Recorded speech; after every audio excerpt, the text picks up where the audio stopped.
started. Andy and Darren, if you're both ready. Absolutely.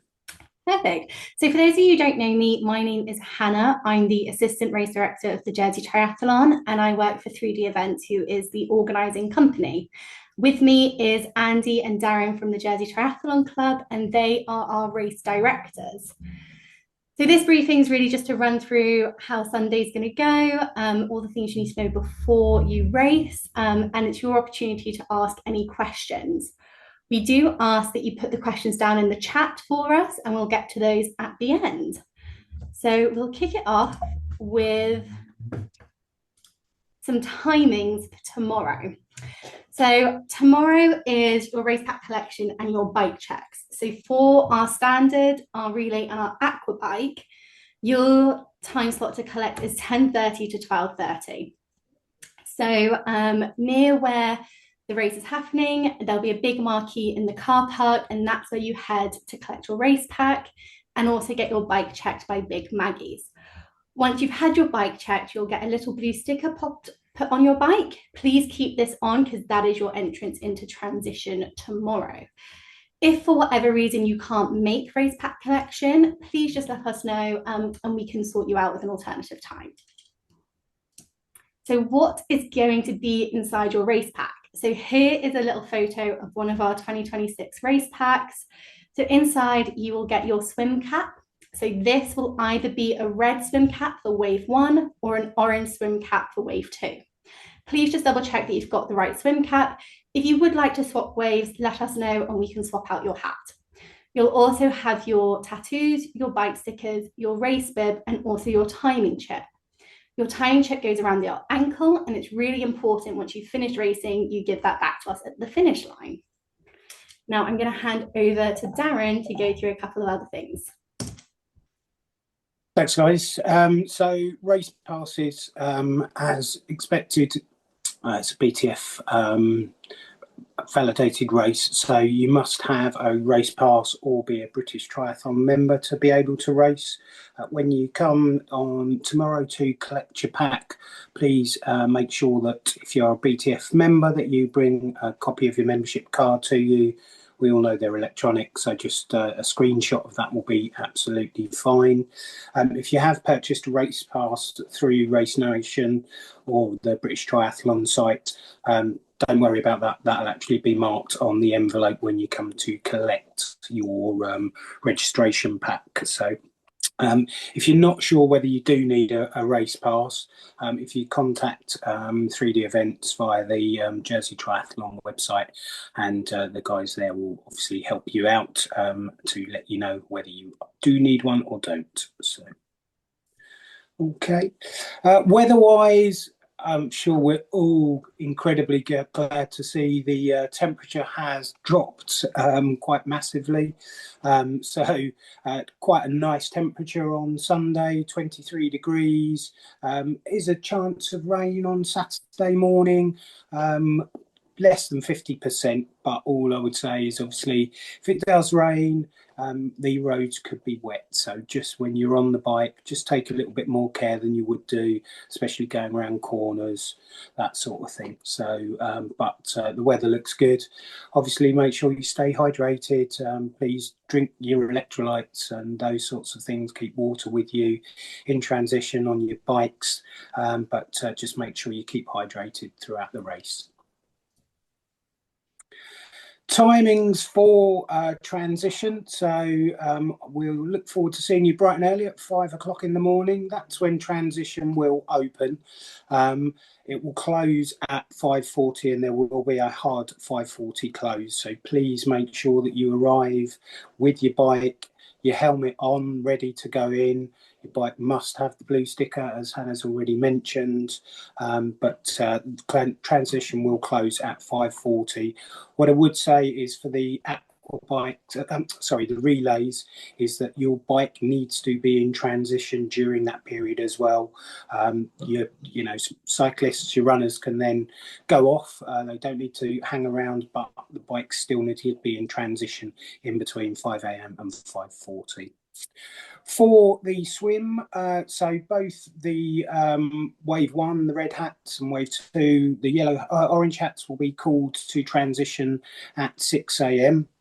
The red hats will go in slightly earlier, so they'll be called to the swim funnel at 6:02, and 3 minutes later, the wave two. And then you'll move down to the beach 3 minutes after that. All I will say is that when you get called to this swim funnel, you will get counted as you're going down the stairs. Please go single file. It's so important that we make sure we have the same amount of swimmers coming out of the water as we do coming in. So we need to make sure that everyone is being counted in as they go down the stairs. So the cut-off times for the swim, and it doesn't matter which race you're doing, but obviously for the standard, the relay and the aqua bike, the swim cut-off time is at 7:30. Still quite a generous cut-off time, hour and 14, hour and 15 minutes. So I expect obviously all of you to be fine there. The bike cut-off is at 9:20. And then for everyone other than the aquabike who will have crossed the finishing line by then, your run cut-off time is at 10:10. Swim, I will now pass over to Andy. Thank you, Darren.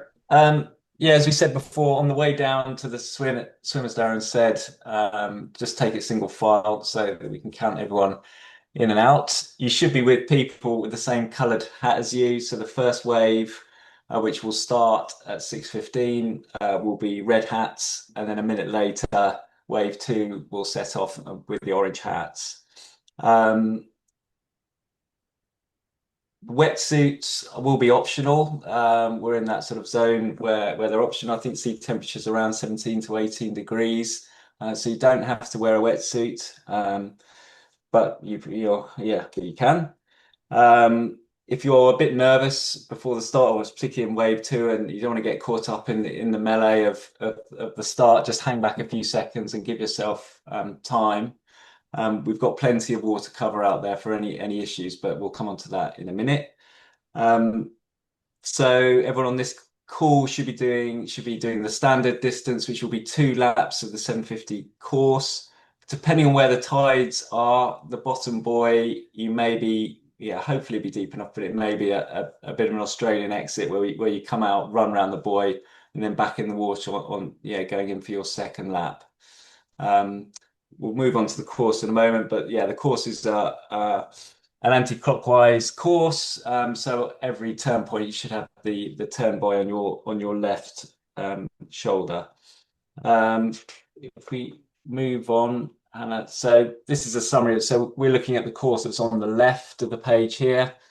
If you're over with people with other coloured hats, you're at the wrong course. So the one on the left here, as I said, 2 laps around here. It'll be a beach start. You'll head out with the buoys on your left shoulder, out and round, start heading back in, and then go around that bottom buoy for when you finish your first lap, and go around again. As you're coming back second time round, there's no buoy at the finish point. You just head back towards the steps, and there'll be people there to help you out and up into transition after that.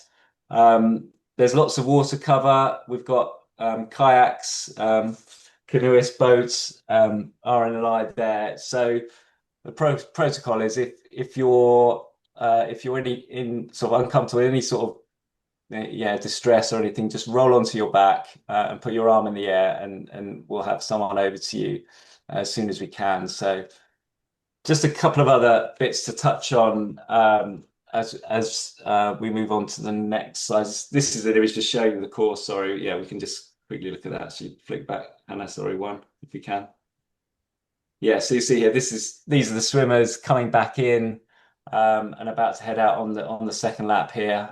That's the bottom buoy. So the course will be laid out pretty much as is, heading out on the right with the buoys on your left, and then coming back around for a second lap. Swim safety, as I said, the main thing is if you're in distress or anything, just roll onto your back, raise your arm, and we'll have people with you quickly. There's lots of lifeguards, kayaks, boating cover. Yeah, if they're telling you to do something, please listen to them and do what they say. You've got to follow the course. So as I said, keep those buoys on your left shoulder each time. If you're the faster swimmer and you're going past people, it's your job to go around them. Don't start swimming over them. Anything like ripping off goggles, dunking, ripping down zips, anything like that will be an immediate DQ. So if you're a faster swimmer, just make your way around a slower swimmer in front, and just keep, and safety is paramount, really, particularly in the water. Think about your position. So there may be some currents around, so just keep an eye on the buoys. Don't start swimming off. Keep your sighting solid and keep heading towards those buoys. Otherwise, you'll be lengthening your swim. Coming out of the water, transition, yeah, before and after. There's no bags in transitions. There's a bag drop, or you can keep your bag in your car, but we really want to keep minimal amount of kit in the transition area. You're allowed a small towel. I think there's some new British Triathlon rules coming around the size of towels, but yeah, the towel needs to be relatively small. The official rule is 30 centimeters by 30 centimeters, which is really small. We won't be that draconian, but try and make sure that the towels are tidy and you're not sort of leaving things cluttered around transition. Tidy your things away, but no bags in transition. So come out of the swim, wetsuits off, hat and goggles, and put them neatly near your bike. And before you head off and start touching your bike, you must have your helmet clipped and put on. If you move on, Hannah, yeah, Darren, do you want to pick up on the?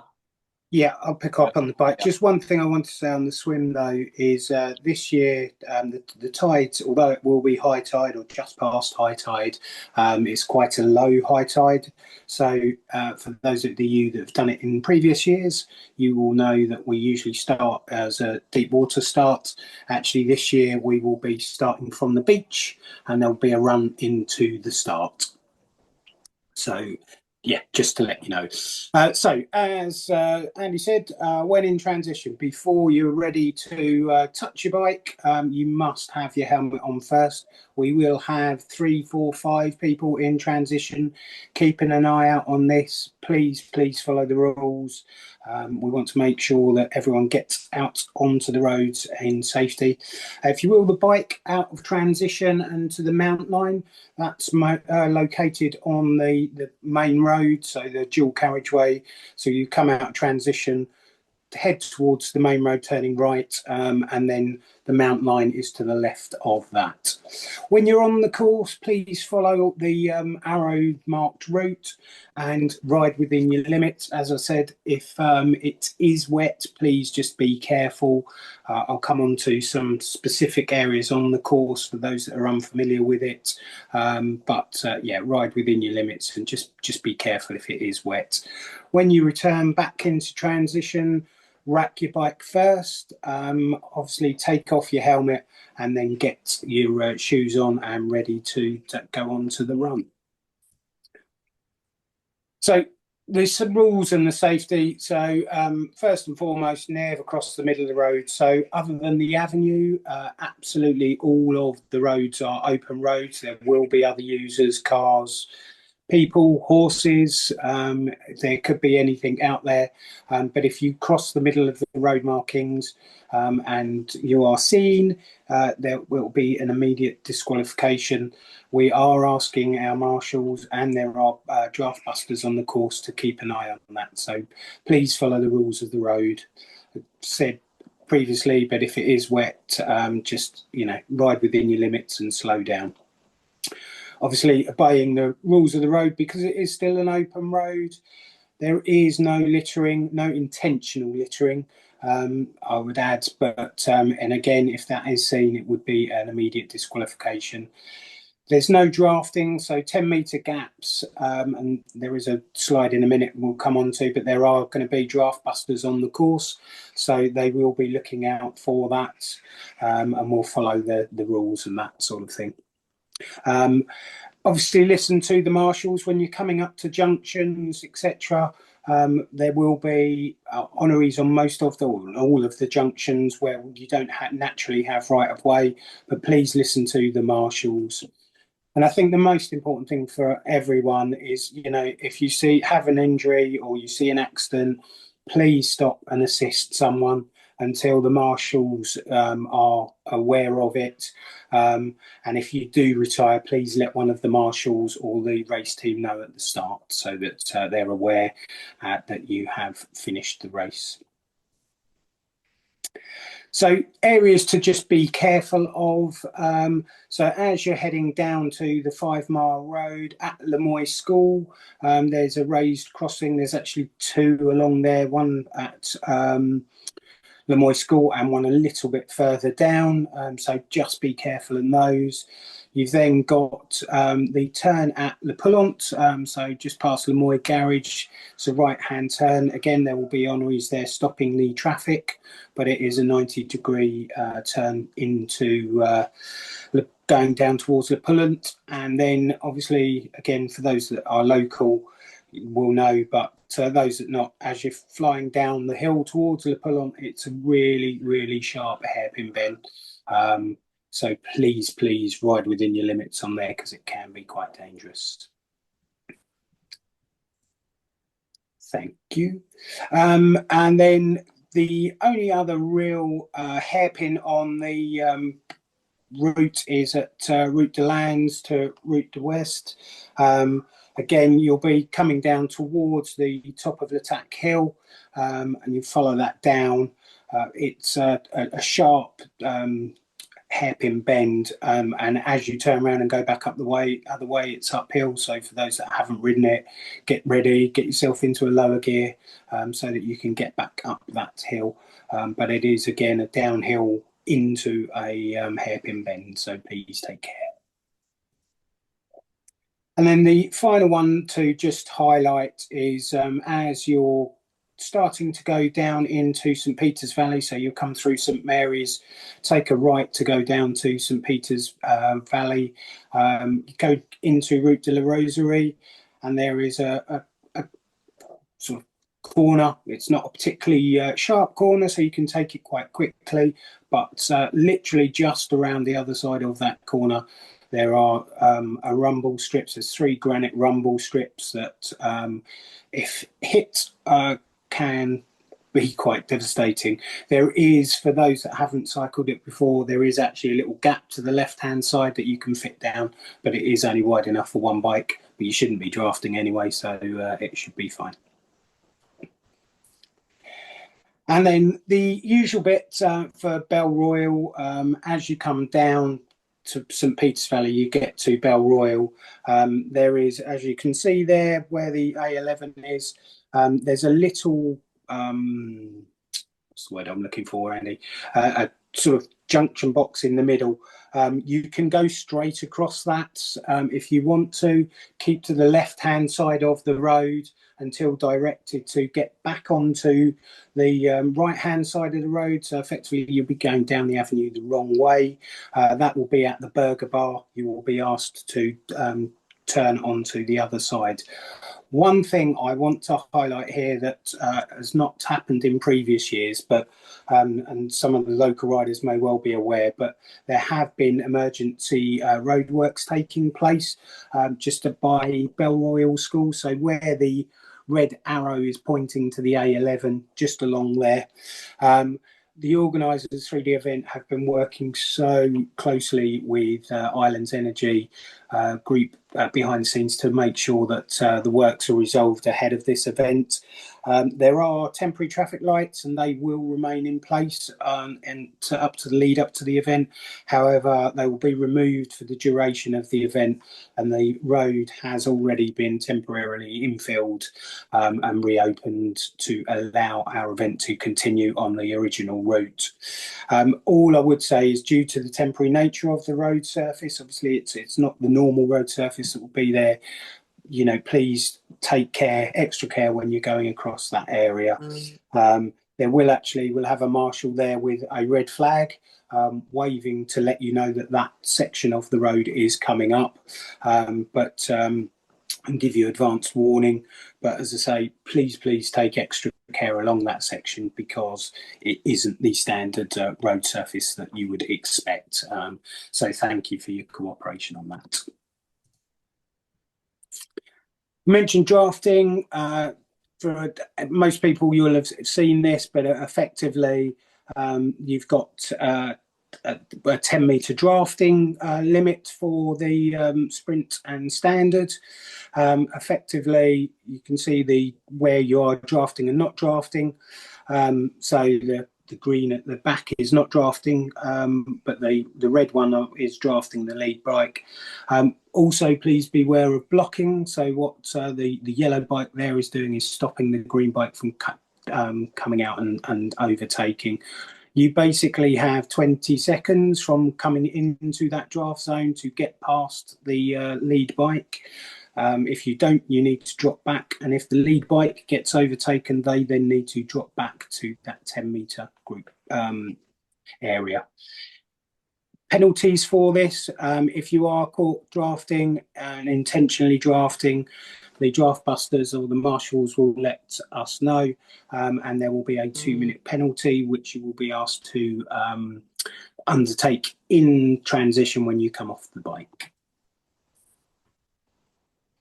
And over to Andy for the run. Thanks, Darren. Yeah, so if you are, so Dan just counter through the drafting rules. If we have got draft busters out, and if you're given a yellow card for drafting, you'll have to serve your drafting penalty 2 minutes. So there's going to be a dead zone in transition, which you'll have to go there, and a marshal will time 2 minutes for you to serve the penalty before you set out on your run. Also, just to touch on the relay teams, that dead zone is where you'll be handing over your race band with the timing chip. So when you come out of the swim, you'll head into transition as normal, and then hand over your timing chip to your cyclist. So coming back in again, you're going to come in, you're going to rack your bike, transition, leave it clear, and leave everything tidy. You must keep your bike helmet on before and clipped up before you until you've racked your bike. So if you're doing a relay, you can rack your bike and then head over and hand over your chip to your runner. Otherwise, for most competitors doing the standard course, rack your bike, leave everything tidy in transition, and then head out on the run.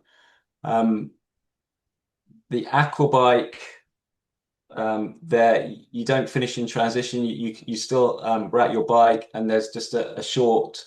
You'll head out as though you're going onto the run course, and then there'll be a dead turn, so you actually finish through the finishing gantry there, rather than just finishing at transition. So aqua bike, head out on the run. There'll be a short distance to travel, a turn around, and then go to the finishing gantry to finish your race. And everyone else, Andy, just to cut in there for 1 second, for aqua bikers, your time will finish in transition. So you don't need to be worried about making it through to that finish fast. Your time for the results will finish once you've come back into transition to rack your bike, and then you can make it through to your finish to get your medal at your own pace. You don't need to rush through to that finish line.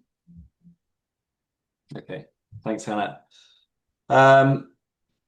So yeah, standard course. So head out. It's going to be 4 laps around the marina following the course.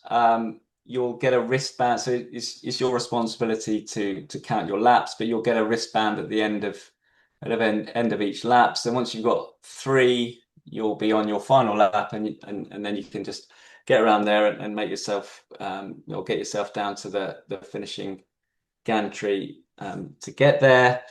There's water stations out on the course.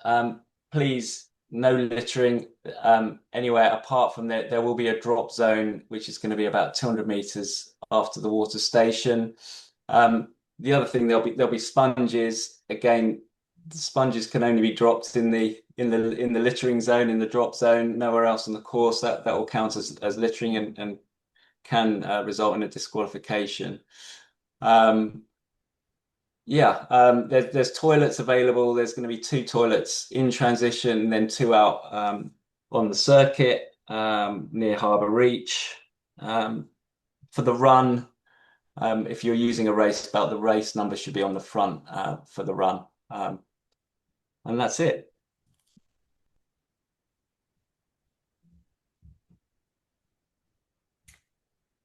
So after the finish, the timing chips are reusable, so you must return those. There'll be marshals there to help collect them in, but please do return them. Otherwise, there's a £10 charge.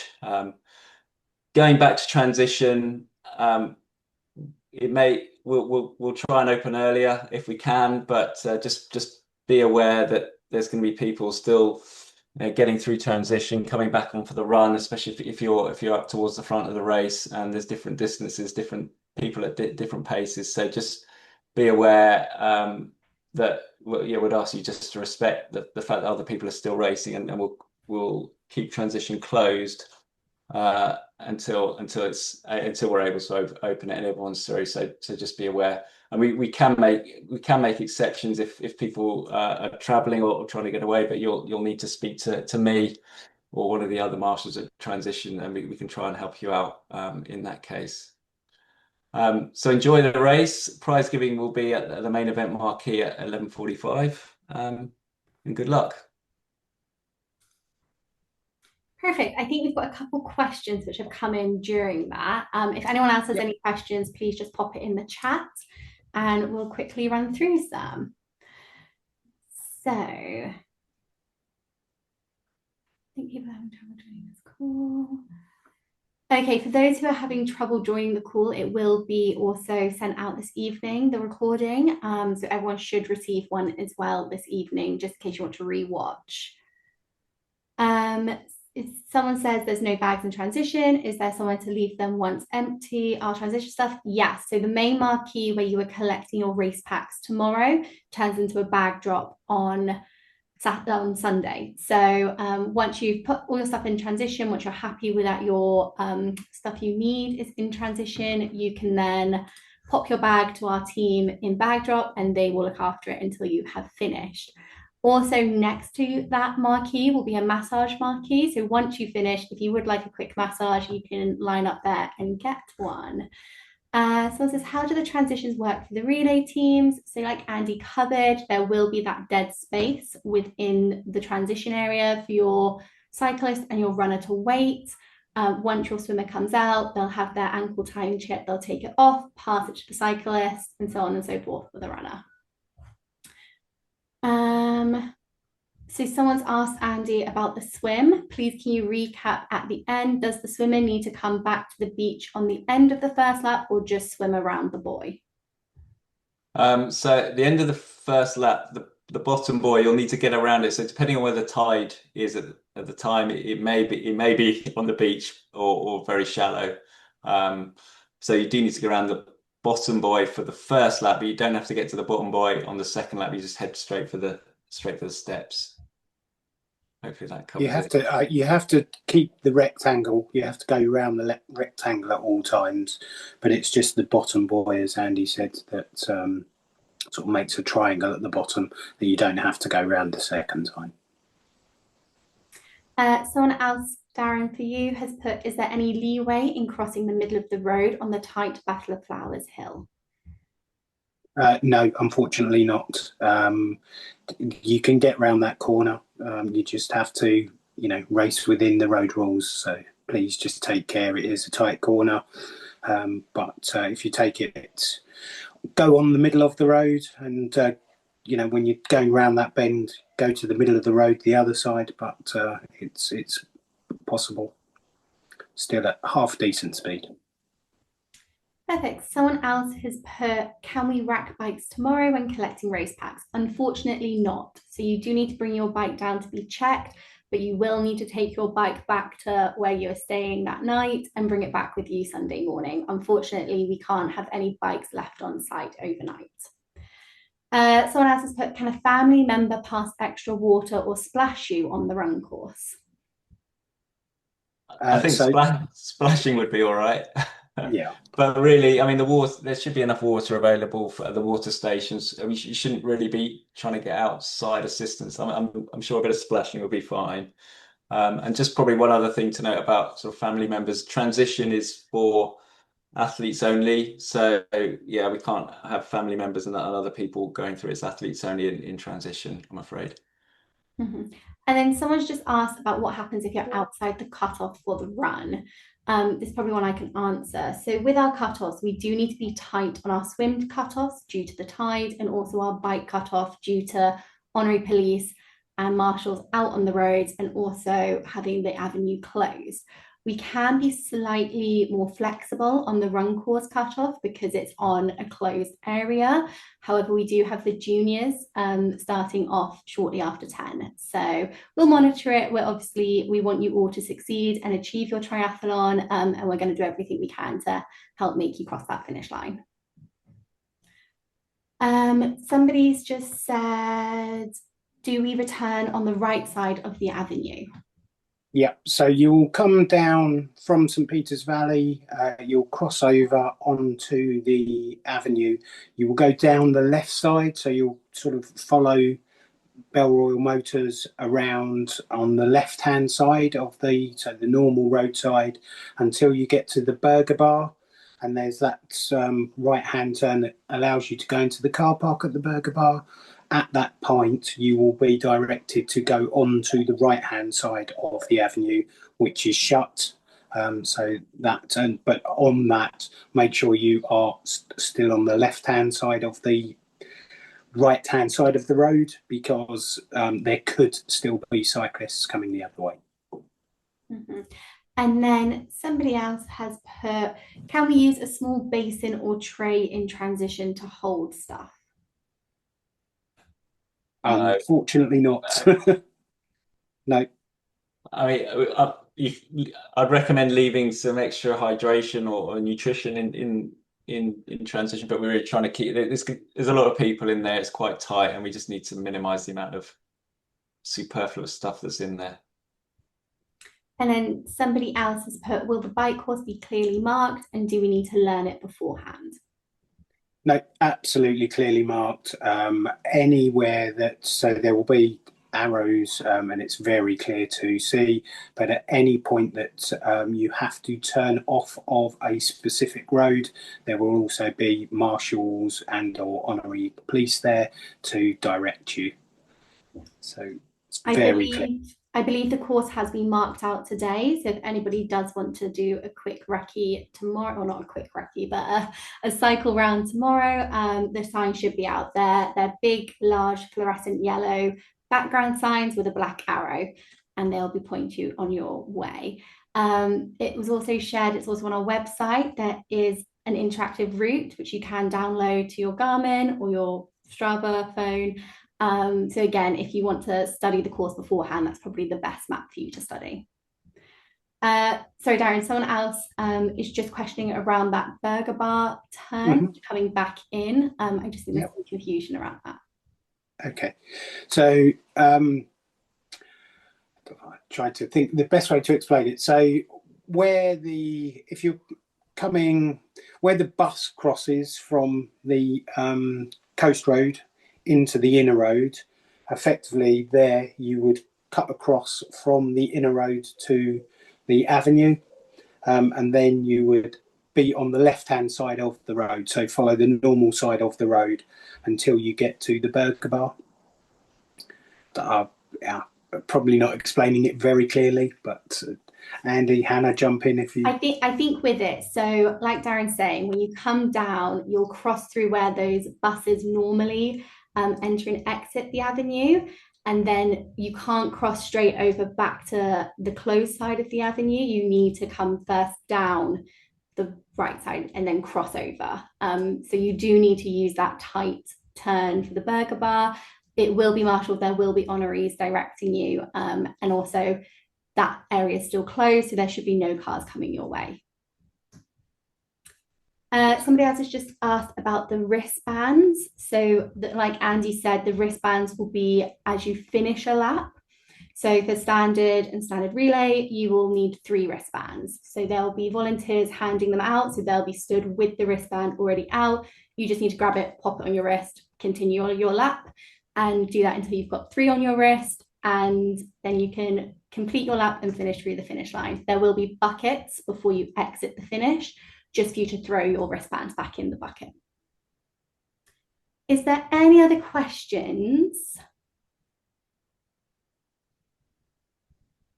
Nope, I don't think so. So I think on behalf of myself, Andy and Darren, we want to wish you all the best of luck. Yes, good luck. Your racing this weekend. I'll be down at Race Pack Collection tomorrow. So if you've got any questions, pull me to one side. And if not, we'll see you bright and early on Sunday morning. Good luck, guys. Joining. Sleep well tomorrow night. And we'll see you early.